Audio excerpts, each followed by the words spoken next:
يا أيها الذين آمنوا اتقوا الله وقولوا قولا سديدا يصلح لكم أعمالكم ويغفر لكم ذنوبكم ومن يطع الله ورسوله فقد فاز فوزا عظيما. اللهم صل على محمد وعلى آل محمد كما صليت على إبراهيم وعلى آل إبراهيم إنك حميد مجيد. اللهم بارك على محمد وعلى آل محمد كما باركت على إبراهيم وعلى آل إبراهيم إنك حميد مجيد. أعوذ بالله السميع العليم من الشيطان الرجيم. بسم الله الرحمن الرحيم. لتجدن أشد الناس عذابة للذين آمنوا اليهود والذين أشركوا. صدق الله العظيم. حمد و ثنا تعریف کبریائی بڑائی اللہ رب العالمین کے لیے. درود و سلام امام کائنات، امام المرسلین، شفیع المذنبین، رحمت للعالمین جناب محمد رسول اللہ صلی اللہ علیہ وآلہ وسلم کی ذات اقدس پر. حضرات دی وقار، ہماری آج کی گفتگو قبلہ اول فلسطین کے حوالے سے اور آخر میں کچھ گفتگو یہ کریں گے جو تاریخی پس منظر ہے اس حوالے سے. اللہ رب العالمین نے قرآن کریم میں اس علاقہ کو جہاں پہ بیت المقدس ہے اس کو ارض مقدسہ کہا ہے، پاکیزہ زمین کہا ہے. اور پاکیزہ زمین اس وجہ سے بھی کہا کہ جہاں پر اللہ رب العالمین کا گھر ہے مسجد اقصیٰ کی صورت میں، اور یہ زمین ایسی سرزمین ہے کہ جو انبیاء کرام کا مسکن رہی ہے. مختلف انبیاء کرام وہ یہاں پہ آئے، ان کا کسی کا جائے پیدائش ہے، کسی کا جائے ہجرت ہے. تو یہ زمین ایک ارض مقدسہ ہونے کے ساتھ ساتھ ہمارے لیے ایک تاریخی حیثیت بھی رکھتی ہے. اس کے ساتھ ساتھ یہ بات بھی سمجھنا ضروری ہے کہ یہ ارض مقدسہ اس کی تاریخی حیثیت میں آج یہ اتنا محدود سا علاقہ کیوں ہے. سیدنا حضرت نوح علیہ السلام کے قوم پر جب پانی کا طوفان آیا تھا تو وہ بیٹے جو حضرت نوح کے باقی بچے ہیں ان میں سام، حام اور یافس تھے، اور اس میں مسلمان، عیسائی اور یہودی.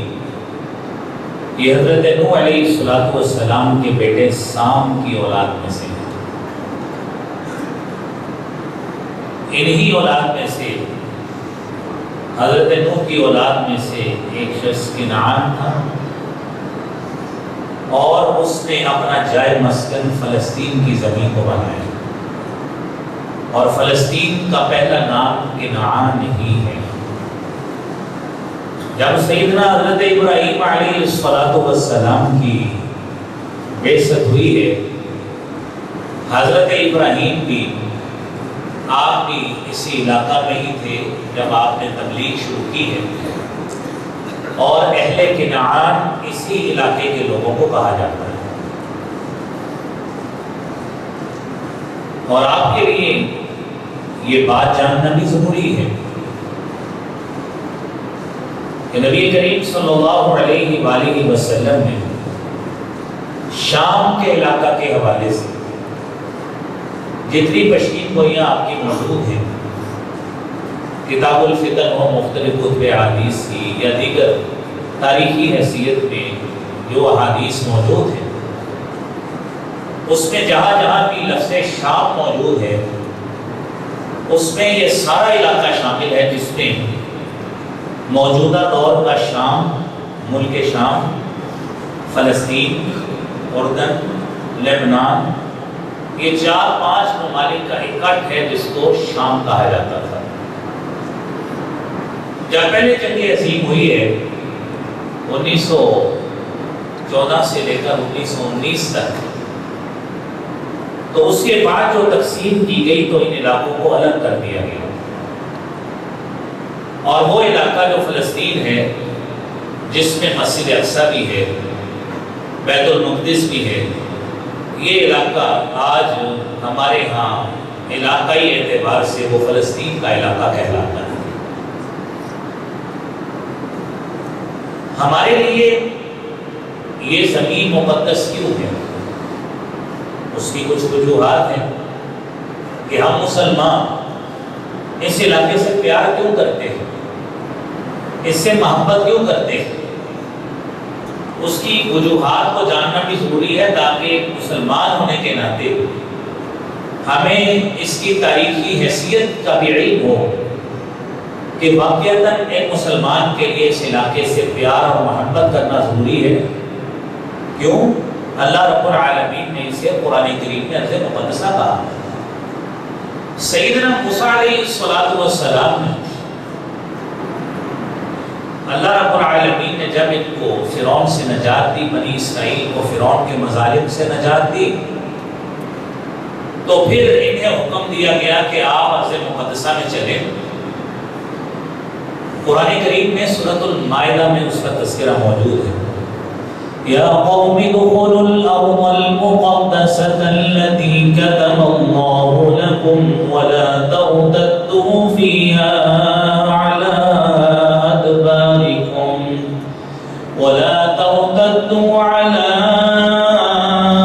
أدباركم فتنقلبوا خاسرين۔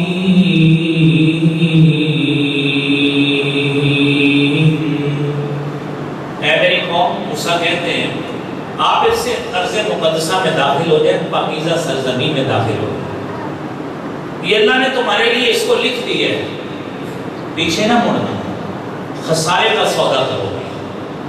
تو قوم والوں نے آگے سے کہہ دیا ہم اس میں داخل نہیں ہوں گے، ہم جہاد نہیں کریں گے۔ فَاذْهَبْ أَنْتَ وَرَبُّكَ فَقَاتِلَا إِنَّا هَاهُنَا قَاعِدُونَ۔ اے موسیٰ تم جاؤ، تمہارا رب جا کے جہاد کرے، ہم تو کھانے پینے والے لوگ ہیں، من و سلوہ والے لوگ ہیں، ہم سے جہاد نہیں ہوتا۔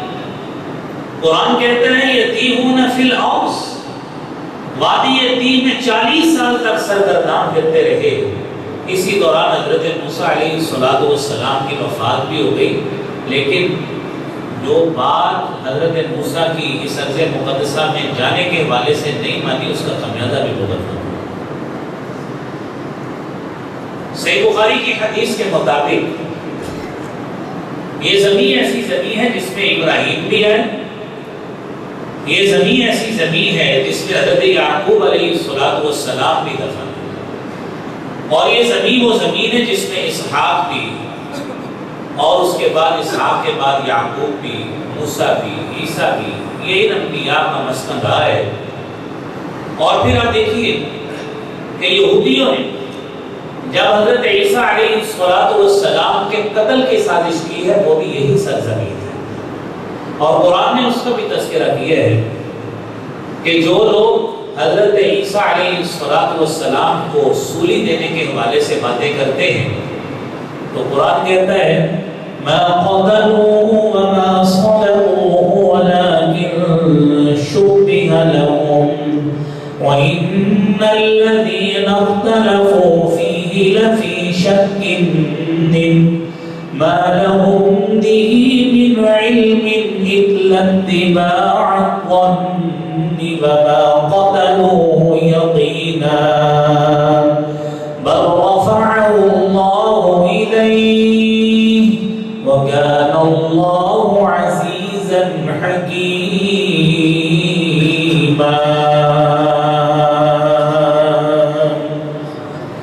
یہ لوگ جو حضرت عیسیٰ علیہ السلام کے حوالے سے ان کو سولی دینے کے حوالے سے باتیں کرتے ہیں، یہودی لوگ، میرا مالک کہتا ہے ما قتلوه، انہوں نے اس کو قتل نہیں کیا، وما صلبوه، یہودیوں نے حضرت عیسیٰ کو سولی نہیں دی، ولکن شبہ لهم، یہ بات ان پہ مشابہ ہو گئی، ان کو پہچان نہیں ہو سکی۔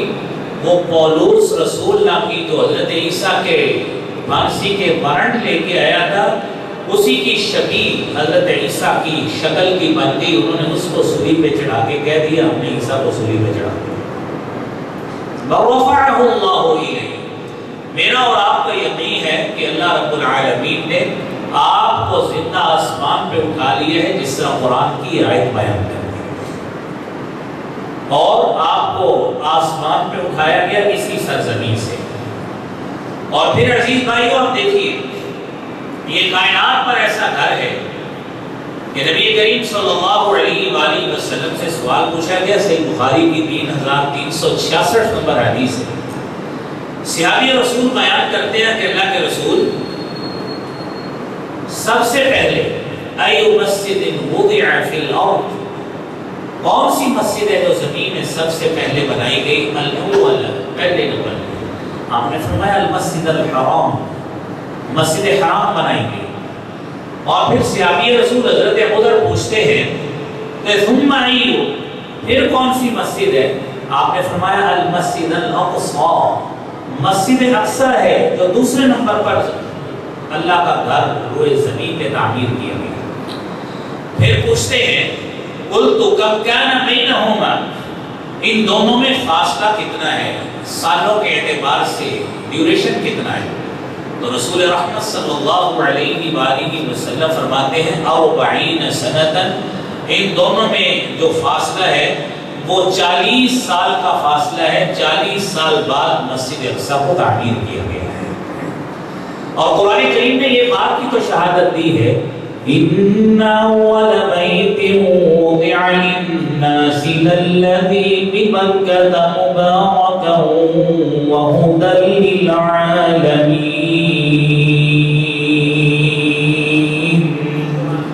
جو پہلا گھر تعمیر ہوا ہے وہ کعبۃ اللہ ہے، اور جو مسجد کے نام سے دوسرا گھر اللہ کے راستے میں تعمیر کیا گیا ہے وہ مسجد اقصی ہے۔ اور میرے عزیز بھائیوں، صحیح بخاری کی 3366 نمبر اس حدیث کے مطابق ان دونوں گھروں میں جو سالوں کا ڈیوریشن ہے وہ 40 سال کا فاصلہ ہے۔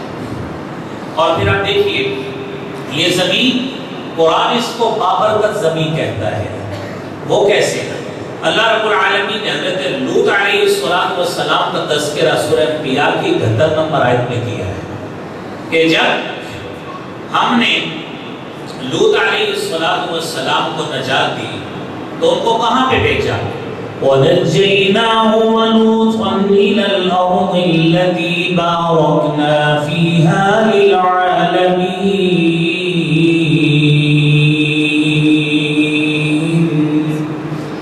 جب آپ نے حضرت لوط علیہ السلام کو نجات دی اور پھر اس کے بعد ان کو بھیجا اس زمین کی طرف جس میں ہم نے تمام جہانوں کے لیے برکات کا نزول جس علاقے میں کر دیا ہے، اس علاقے میں بھیجا ہے، وہ یہی بیت المقدس والی زمین ہے جس کو آج ہم فلسطین کی زمین کہتے ہیں۔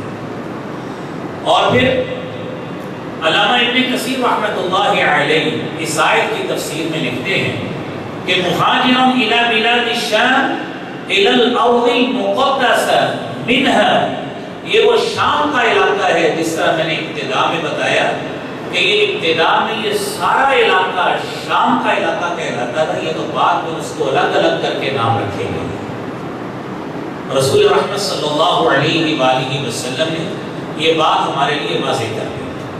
اور جب حضرت موسیٰ علیہ السلام نے اپنی قوم کو بھیجنے کا کہا اللہ کے حکم کے مطابق، تو وہ اس میں نہیں گئے، عہد شکن لوگ ثابت ہوئے، فتنہ گر ثابت ہوئے، کیونکہ ارض مقدسہ یہ ان لوگوں کے لیے ہوا کرتی ہے جو اطاعت گزار ہوتے ہیں، فرما بردار ہوتے ہیں، انبیاء کرام کی بات ماننے والے ہوتے ہیں۔ لیکن جہاں جہاں بنی اسرائیل نے اپنے اپنے انبیاء کو دھوکہ دیا ہے، اپنے اپنے انبیاء سے عہد شکنی کی ہے، پھر اللہ رب العالمین نے اس عہد شکنی کا مزہ بھی انہیں اچھی طرح چکھایا ہے۔ اگلی بات میرے بھائیوں سنیے، یہ وہ زمین ہے کہ جس حوالے سے اللہ رب العالمین نے حضرت سلیمان علیہ السلام کا تذکرہ کیا، اور سلیمان کی نسبت سے بھی اس زمین کو بابرکت زمین قرار دیا ہے۔ اور قرآن کریم میں اللہ رب العالمین فرماتے ہیں وَلِسُلَيْمَانَ الرِّيحَ عَاصِفَةً تَجْرِي بِأَمْرِهِ إِلَى الْأَرْضِ الَّتِي بَارَكْنَا فِيهَا وَكُنَّا بِكُلِّ شَيْءٍ عَالِمِينَ۔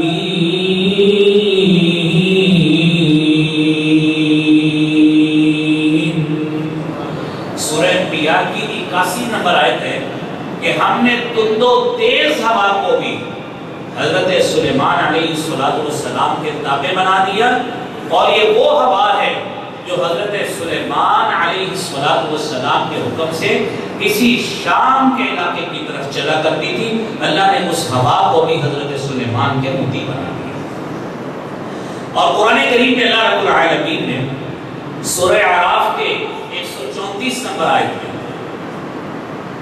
اس سے پہلے مختلف اقوام کا انبیاء کا تذکرہ کیا، اور پھر حضرت موسیٰ کی قوم کا تذکرہ کیا۔ حضرت موسیٰ کی قوم کا تذکرہ کرتے ہوئے اللہ کہتے ہیں وَأَوْرَثْنَا الْقَوْمَ الَّذِينَ كَانُوا يُسْتَضْعَفُونَ مَشَارِقَ الْأَرْضِ وَمَغَارِبَهَا الَّتِي بَارَكْنَا فِيهَا وَتَمَّتْ كَلِمَةُ رَبِّكَ الْحُسْنَى عَلَى بَنِي إِسْرَائِيلَ بِمَا صَبَرُوا وَدَمَّرْنَا مَا كَانَ يَصْنَعُ فِرْعَوْنُ وَقَوْمُهُ وَمَا كَانُوا يَعْرِشُونَ۔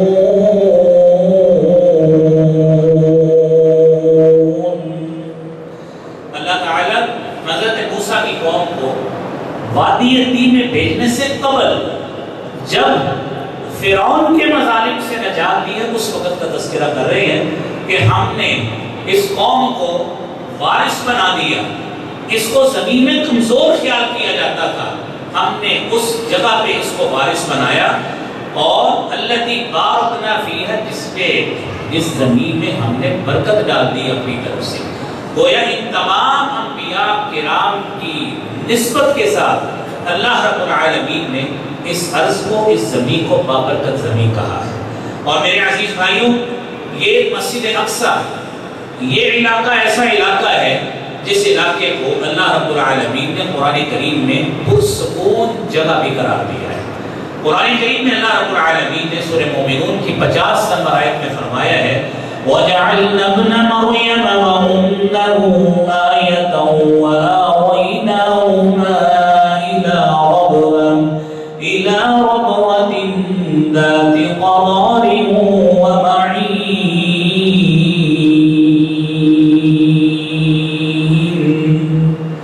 ہم نے مریم کو اور اس کے بیٹے عیسیٰ کو، دونوں کو نشانی بنا دیا، مریم کو بھی اور عیسیٰ کو بھی نشانی بنا دیا۔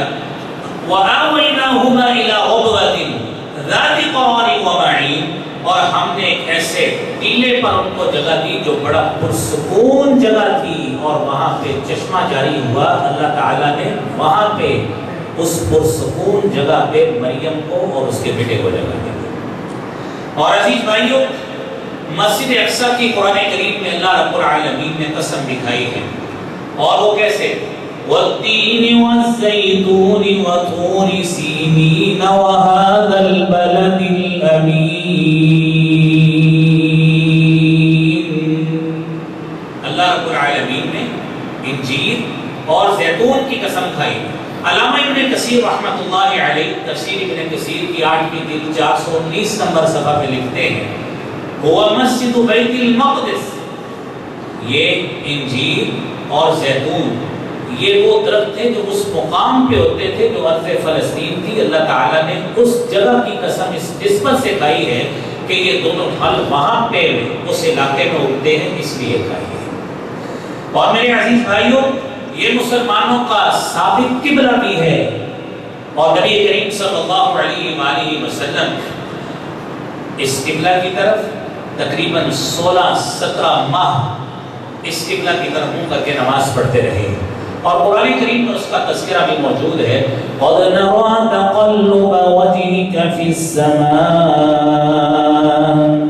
فَلَنُوَلِّيَنَّكَ قِبْلَةً تَرْضَاهَا فَوَلِّ وَجْهَكَ شَطْرَ الْمَسْجِدِ الْحَرَامِ وَحَيْثُ مَا كُنتُمْ فَوَلُّوا وُجُوهَكُمْ شَطْرَهُ وَإِنَّ الَّذِينَ أُوتُوا الْكِتَابَ لَيَعْلَمُونَ أَنَّهُ الْحَقُّ مِنْ رَبِّهِمْ وَمَا اللَّهُ بِغَافِلٍ عَمَّا يَعْمَلُونَ.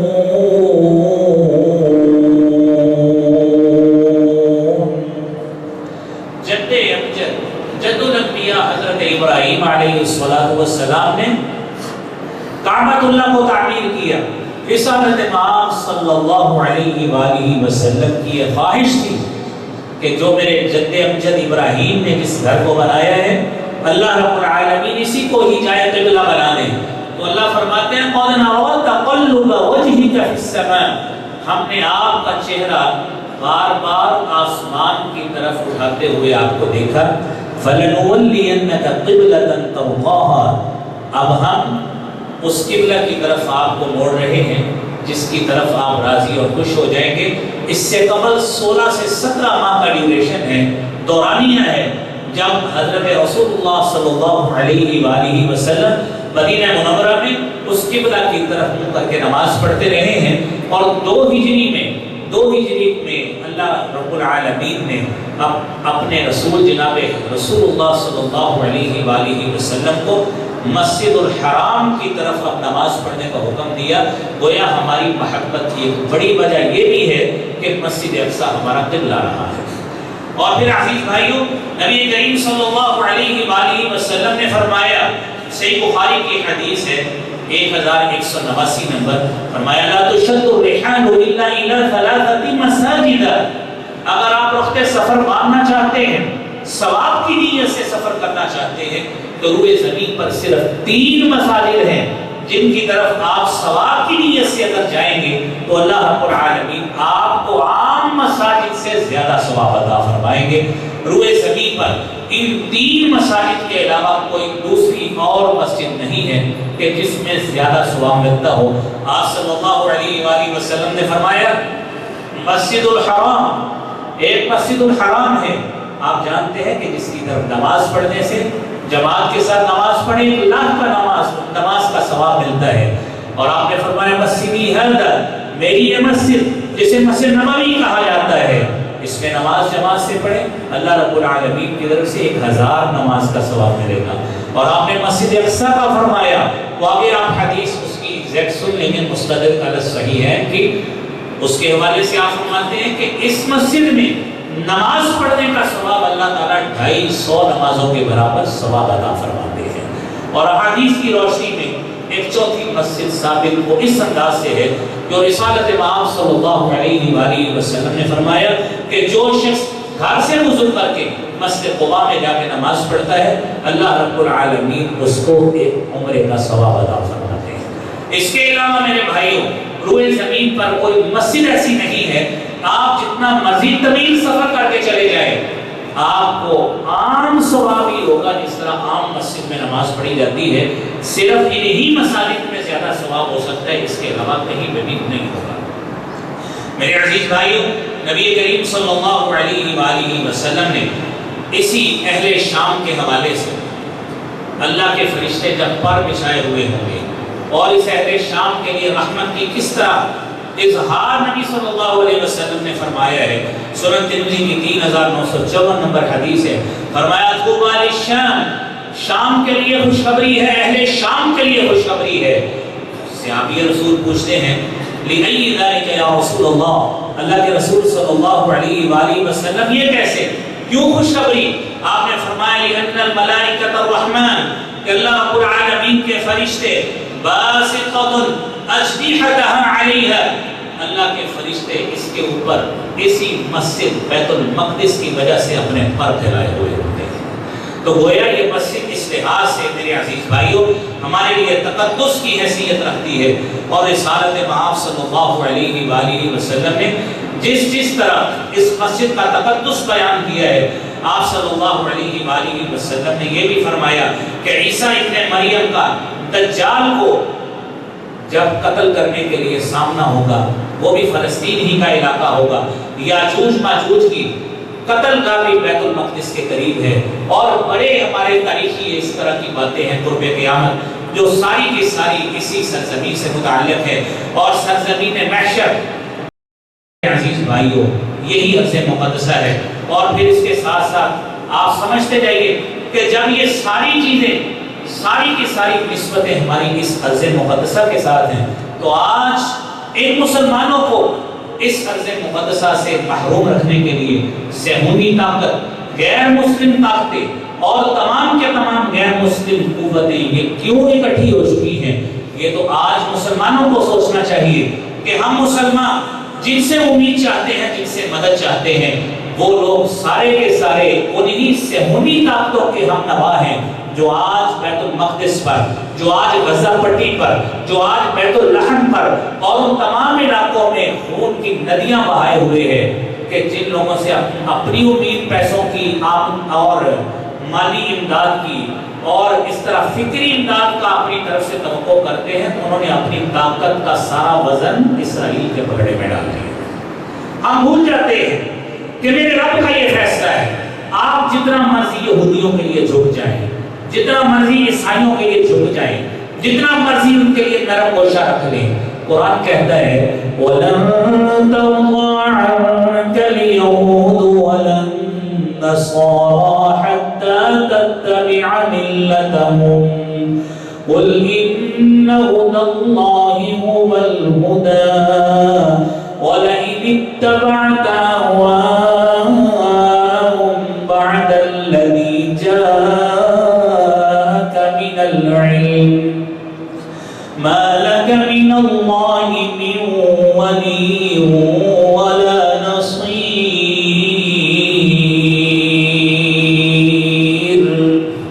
اے نبی صلی اللہ علیہ وسلم یاد رکھیے، یہ دونوں قومیں آپ کبھی بھی ان سے توقع نہ رکھیے کہ آپ کے ہم نوا بنیں گے۔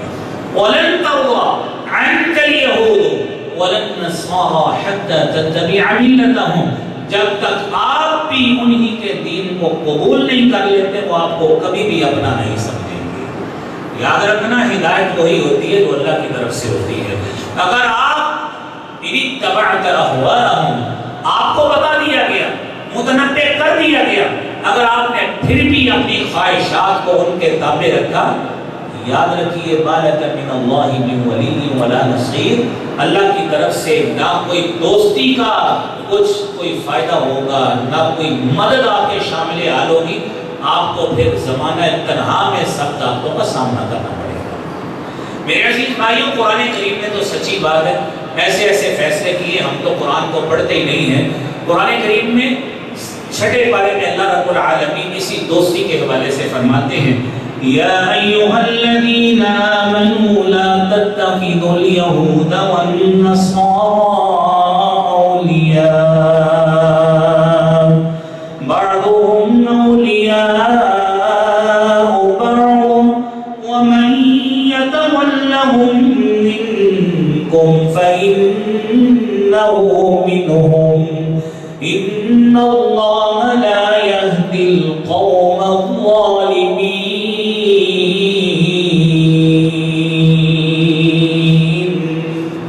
اے ایمان والو، ان کو کبھی بھی دوست نہ بناؤ۔ بعضهم اولیاء بعض، یہودیوں عیسائیوں یہ آپس میں ایک دوسرے کے تو دوست ہو سکتے، آپ کے کبھی دوست نہیں ہو سکتے۔ یاد رکھنا، مسلمانوں کو چھوڑ کر اگر تم نے ان کی طرف دوستی کی پیکیں بڑھائیں فَإِنَّهُمْ مِنْهُمْ، آپ بھی انہی میں سے، آپ کا شمار بھی انہی میں سے ہوگا۔ یہ سورہ مائدہ کی آیت ہے۔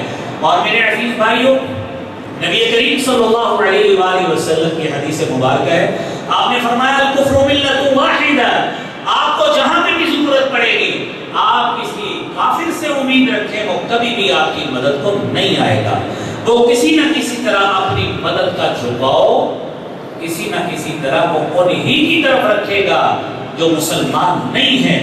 تمہارا مسلمان ہونا، تمہارا دین اسلام کا پیروکار ہونا، تمہارا اسلام کا متبع ہونا ان کے لیے مدد میں آڑے آتا ہے۔ اس لیے ان کو جس طرح خطرہ عام لوگوں سے ہوتا ہے، دشمنوں سے ہوتا ہے، وہ تم سے بھی اسی طرح کا ہی خطرہ ہے۔ میرے عزیز بھائیو، نبی کریم صلی اللہ علیہ وآلہ وسلم کے حوالے سے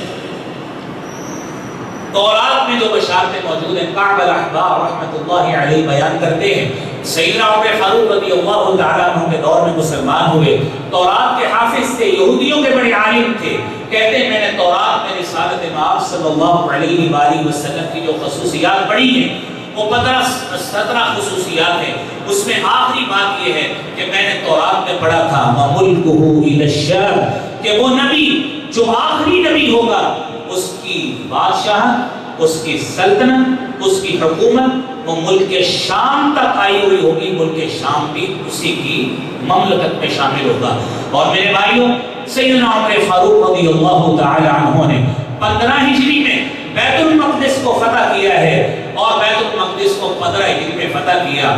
اپنے 10 سالہ دور حکومت میں سیدنا عمر فاروق رضی اللہ تعالی عنہ اسی بیت المقدس میں 4 مرتبہ آئے، اور آپ نے جو ان کے ساتھ صلح کا معاہدہ کیا ہے وہ بھی میرے بھائیوں اسی بیت المقدس میں ہی آپ نے بیٹھ کر معاہدہ کیا ہے۔ اور جب یہ بیت المقدس مسلمانوں کے پاس سیدنا عمر فاروق رضی اللہ تعالیٰ عنہ کے دور میں آ گیا، 500 برس سے زائد تک یہ مسلمانوں کے پاس رہا ہے۔ پھر مسلمانوں کی نااہلیاں، مسلمانوں کی غفلت، مسلمانوں کو غم عروج ملا، سارا کچھ ملا، حکومت ان کے پاس تھی، سارا کچھ ان کے پاس تھا۔ تقریباً 6 صدی ہجری میں یہ ہوا کہ عیسائیوں نے اپنے اس نام نہاد اپنی طرف سے، یعنی وہ دعوے دار اس کے ہیں کہ یہ زمین ہماری ہے، کیونکہ ہمارے عیسیٰ علیہ السلام بنی اسرائیل ان کا یہ مسکن رہا ہے، لہذا یہ زمین ہماری۔ انہوں نے اسلام سے صلیبی جنگیں میرے بھائیوں لڑی ہیں، اور تاریخ اسلام میں یہ صلیبی جنگوں تک 13ویں صدی تک یہ صلیبی جنگیں لڑی گئی، 13ویں صدی عیسوی تک، 11ویں صدی عیسوی سے لے کر 13ویں صدی عیسوی تک یہ صلیبی جنگیں لڑی گئیں۔ اور سن 1187 میں 583 ہجری میں یہی بیت المقدس سلطان صلاح الدین ایوبی نے اس نے فتح کیا، اور یہ بیت المقدس دوبارہ مسلمانوں کے ہاتھ میں آ گیا 583 ہجری میں۔ اور پھر دیکھتے جائیے، سلطان صلاح الدین ایوبی نے جب یہ بیت المقدس کو فتح کیا تو عام جنگجوؤں کی طرح، عام فاتحین کی طرح اس علاقے کو تخت و تاراج نہیں کیا، اس علاقے میں تباہی نہیں پھیری، اس علاقے کے مکینوں کو یرغمال نہیں بنایا، بلکہ کسی سے انتقام لیے بغیر سب کو آسانی کے ساتھ، سہولت کے ساتھ وہاں پہ زندگی گزارنے دی۔ اور میرے عزیز بھائیوں، اس کے بعد آپ دیکھتے چلیے، ہم اپنی تاریخ میں پاکستان بننے کے بعد کی بات کرتے ہیں۔ بیت المقدس 1948 میں یہ ساری کی ساری جگہ جہاں پہ آج بیت المقدس ہے، فلسطین ہے، ارض شام ہے، جتنی بھی ہم نے بات کی ہے، اس علاقے میں یہودیوں کے لیے ان سارے اہل یورپ نے مل کر، سارے اہل مغرب نے مل کر یہودیوں کے لیے ایک سلطنت، اس علاقے میں جہاں پہ فلسطین کا علاقہ ہے، بیت المقدس ہے، اس کے پیرالل ان کو ایک مختصر سا یہودی آبادی کے لیے 1948 میں ایک جگہ دے دی جس کا نام اسرائیل رکھ دیا۔ اور حضرت قائد اعظم بانی پاکستان یہ کہا کرتے تھے کہ اسرائیل مغرب کا حرامی بچہ ہے کہ جس نے ایک خنجر کی طرح اس کو اہل عرب کے سینے پر آ کے اس کو جگہ وہاں پہ دے دی۔ اور یہ پھر انہوں نے آگے سنتے جائیے، 1948 میں یہ کام کیا، اور پھر 1967 میں یعنی 1967 میں یہودیوں نے تیسری عرب اسرائیل جنگ میں بیت المقدس کے شہر پر حملے بھی کیے، اور اتنے حملے کیے کہ مرکزی مسجد اقصی کا جو دروازہ ہے اور اس کا ایک مینار ہے اس کو بھی شہید کیا گیا۔ اور اس جنگ کے نتیجے میں اسرائیل فلسطین کے 78% علاقے پہ قابض ہو گئے، 78%، جن کو تھوڑی سی اہل یورپ نے جگہ دی، اسی وجہ سے دی تھی کہ یہ علاقہ آہستہ آہستہ یہ یہودی سازشیں کریں گے، یہ یہودی سازشی قوم ہے، یہ سازشیں کر کر کے اپنے لیے خود جگہ بنائیں گے۔ 1967 تک انہوں نے 78% علاقے پر اس پہ قبضہ کر لیا۔ اور پھر جون 1967 میں اسرائیلی پارلیمنٹ نے بیت المقدس کی عرب حیثیت کو ختم کر دیا. جو لوگ عرب تھے اور عرب کے ساتھ اس فلسطین کے علاقے کی نسبت تھی، انہوں نے پارلیمنٹ سے قانون پاس کروا کے عرب حیثیت کو ختم کر کے اسے اسرائیل کا لازمی جز قرار دے دیا اس فلسطین کے علاقے کو. اور پھر اس کے بعد اگست 1969 میں وہ حادثہ بھی پیش ہے. اگست 1969 میں جب 3.5 گھنٹے تک مسجد اقصی میں آگ بھڑکتی رہی اسی اسرائیلیوں کی بمباری کی وجہ سے، یہ سلسلہ چلتا رہا. اور آپ دیکھیے دسمبر 2017 کی بات ہے، امریکن صدر ڈونلڈ ٹرمپ نے کہا تھا کہ یہاں پہ اسرائیل کو اب تل ابیب کی جگہ پہ جو دارالحکومت ہے اس کو فلسطین کا یہ مسجد اقصی والا علاقہ جو ہے نا یروشلم، اس کو بنا لینا چاہیے. یہ آپ تصور کیجیے کہ یروشلم کو، اس علاقے کو جہاں پہ مسجد اقصی ہے، تل ابیب کو چھوڑ کر اس علاقے کو، اس کو اپنا دارالحکومت بنانا چاہیے. بات ساری بتانے کا مقصد یہ ہے کہ ان مسلمانوں کے لیے یہ ہمیشہ تنگی اسی بات کی رہی ہے، وسائل کم ہیں، غیروں پر اعتماد کیا اور غیروں نے ہمیشہ ان کو دھوکہ دیا اور ان کے جو وسائل ان کے پاس ہوتے تھے ان سے بھی وہ فائدہ اٹھاتے رہے. بدقسمتی یہ ہے کہ آج بھی وہی مظالم کا سلسلہ جاری ہے. یہ ظاہری لحاظ سے ابھی یہ فلسطینیوں کی کچھ ڈومینیٹنگ کیفیت آئی رہی، لیکن جیسے ہی یہ تھوڑا سا پش بیک ہوں گے، اسلحہ کی مقدار کم ہوگی، یہی اسرائیلی یہ سارے کے سارے فلسطینیوں پہ کم بیک کریں گے اور اس فلسطینی نہتے لوگ ہوں گے جن کو وہ سازش کا حصہ بنا کے ان کو لقمہ اجل بناتے رہیں گے.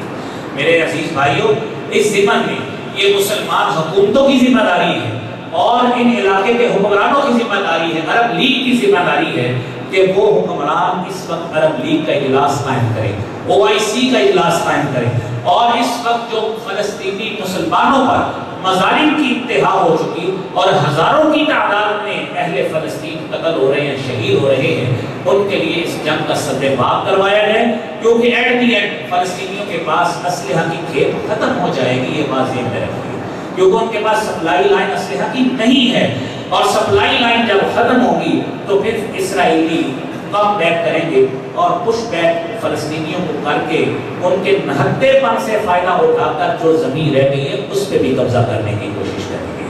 اللہ رب العالمین سے ہم دعا گو ہیں اپنے قبلہ اول کی سلامتی کے لیے اور مسلمانوں کی سلامتی کے لیے کہ اللہ کریم ہمارے اہل حل و عقل کو بھی اس کے لیے اپنی طاقت، قوت، اقتدار، اختیار استعمال کرنے اور اس کے لیے جو ممکن تعاون ہو سکتا ہے اسے کرنے کی توفیق عطا فرمائے. تو آخر دعوانا الحمدللہ رب العالمین.